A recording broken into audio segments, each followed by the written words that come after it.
A reading from Book of Genesis.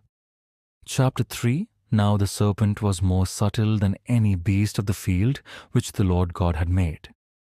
And he said unto the woman, Yea, hath God said, Ye shall not eat of every tree of the garden.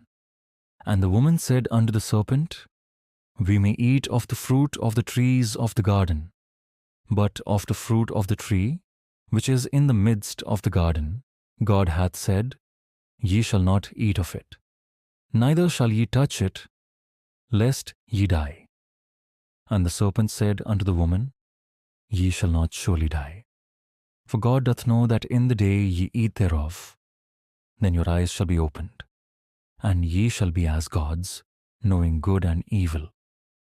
And when the woman saw that the tree was good for food, and that it was pleasant to the eyes, and a tree to be desired to make one wise, she took of the fruit thereof, and did eat, and gave also unto her husband with her. And he did eat, and the eyes of them both were opened, and they knew that they were naked. And they sewed fig leaves together, and made themselves aprons. And they heard the voice of the Lord God walking in the garden in the cool of the day.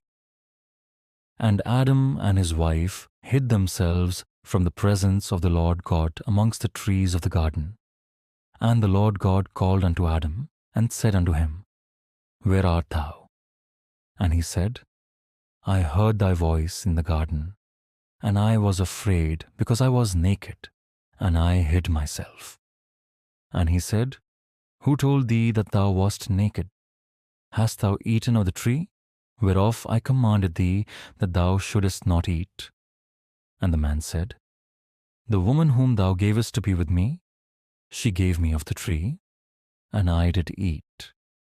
And the Lord God said unto the woman, What is this that thou hast done?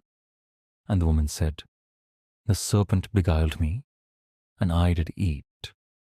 And the Lord God said unto the serpent, Because thou hast done this, thou art cursed above all cattle, and above every beast of the field.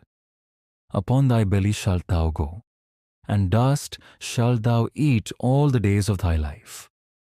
And I will put enmity between thee and the woman, and between thy seed and her seed.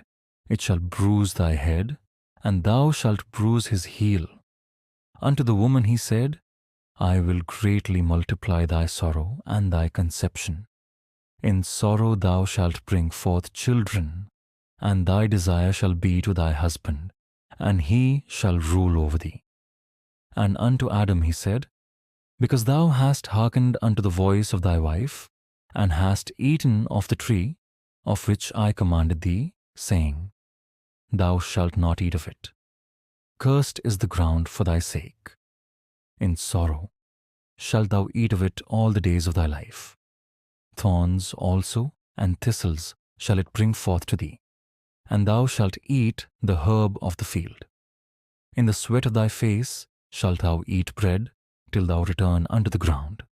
For out of it wast thou taken.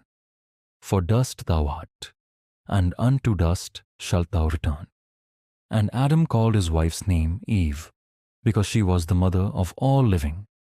Unto Adam also, and to his wife, did the Lord God make coats of skins, and clothe them. And the Lord God said, Behold, the man is become as one of us, to know good and evil. And now, lest he put forth his hand, and take also of the tree of life, and eat, and live forever. Therefore the Lord God sent him forth from the garden of Eden, to till the ground from whence he was taken.